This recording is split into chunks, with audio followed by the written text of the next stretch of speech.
Okay, next game. This game was played in the U.S. Junior Championship in 1987 against Stuart Rachel's. Right? We've played bridge with me together. Okay, and our ratings were about the same FIDE in 87. 87 Junior. Let's see. I'm trying to figure out where it was. I don't know. I don't know where the 87 Junior was. It was somewhere. Okay, so I'm black and a French, obviously.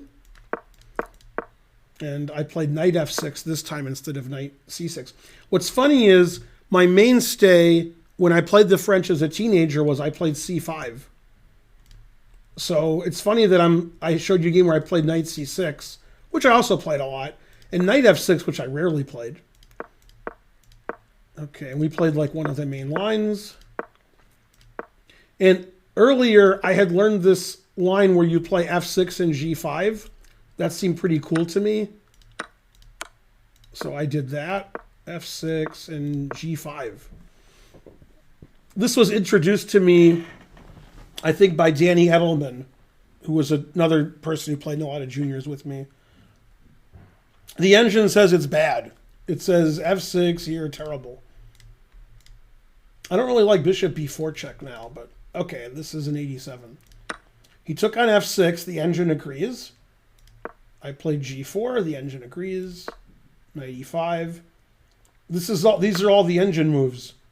I'm not sure if I knew this. It's possible that I did. That I knew like this was theory at the time. The engine plays all of these moves and says they're all the best moves. I guess we were good in 87. Knight takes g4.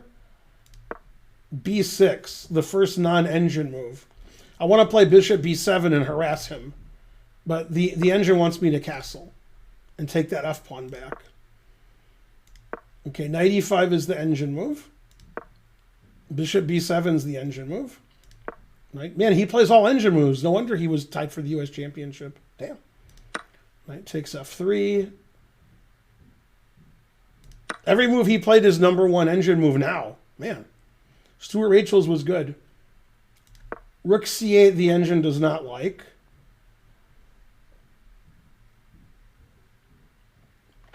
It says he can play bishop d3, bishop b5, or a3. He played bishop d3.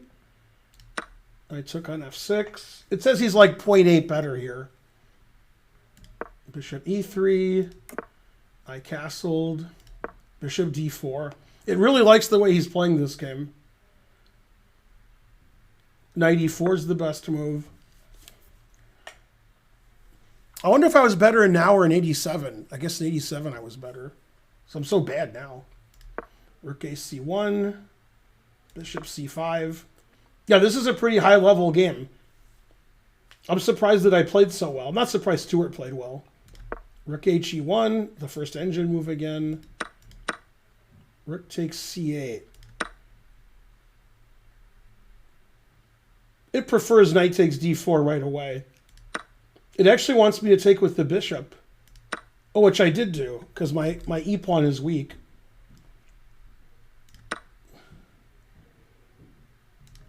Yeah, e5 is the engine move. Who would have thunk it?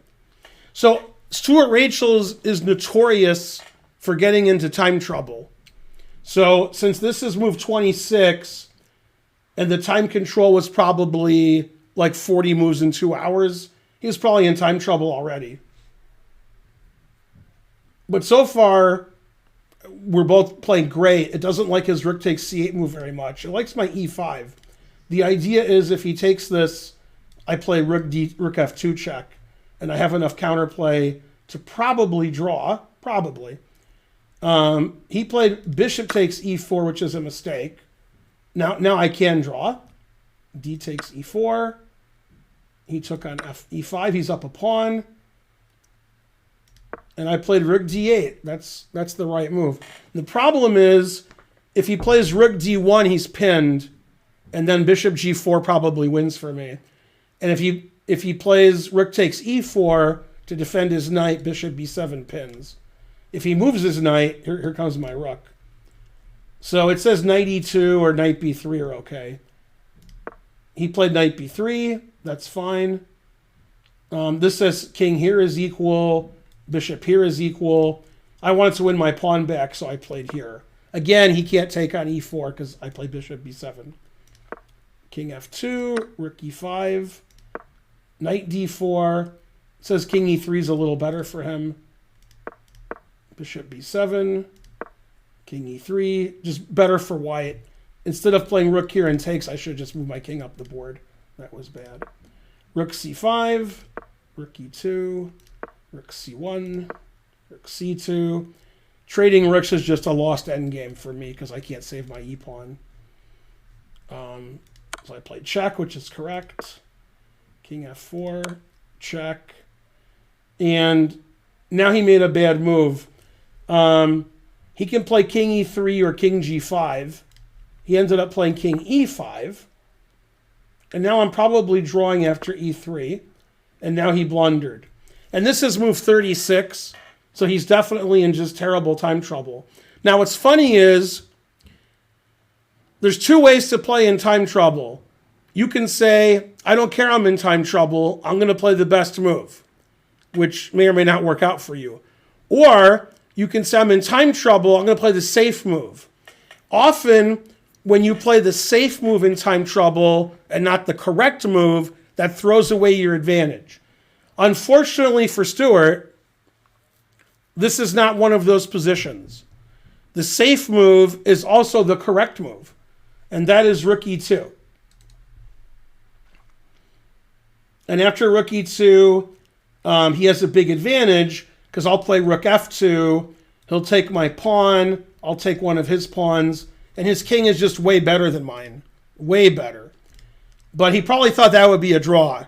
And he doesn't want to draw me. Stuart's a better player than I am. Stuart was always a better player than me.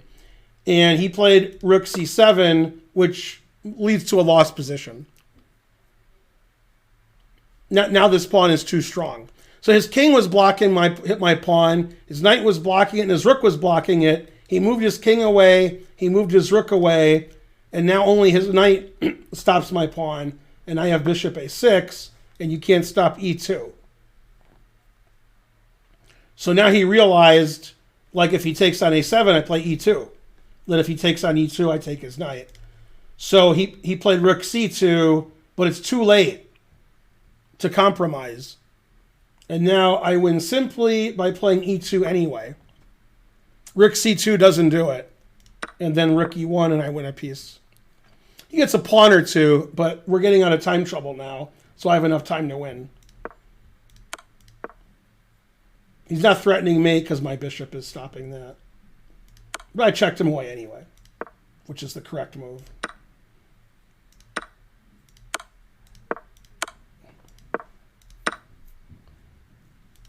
And here I'm just a piece up for no pawns. And then he resigned here. Obviously, rook d5 check is winning. Every move is winning. This is the correct colored rook pawn. And that's the only game I've ever beaten Stuart Rachel's. And I've played Stuart in like 4 different U.S. junior championships. And, you know, I don't remember playing him in a tournament that wasn't the U.S. junior championship. Which is weird.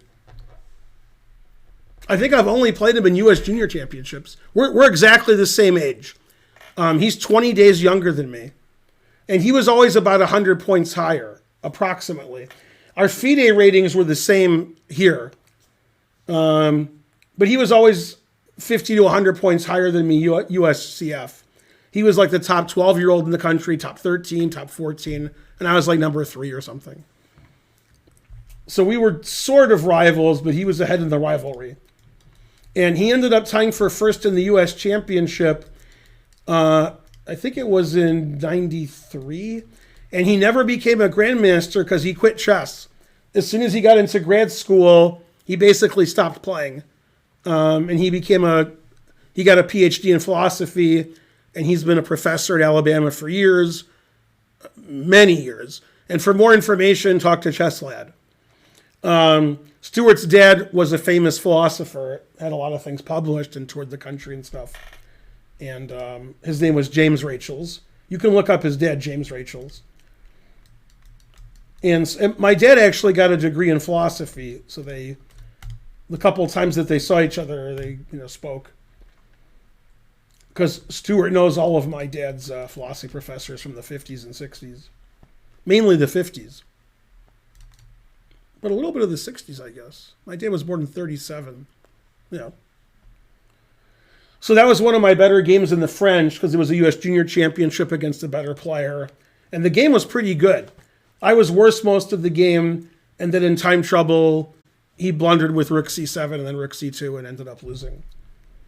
Hooray for me. Go Ben, etc.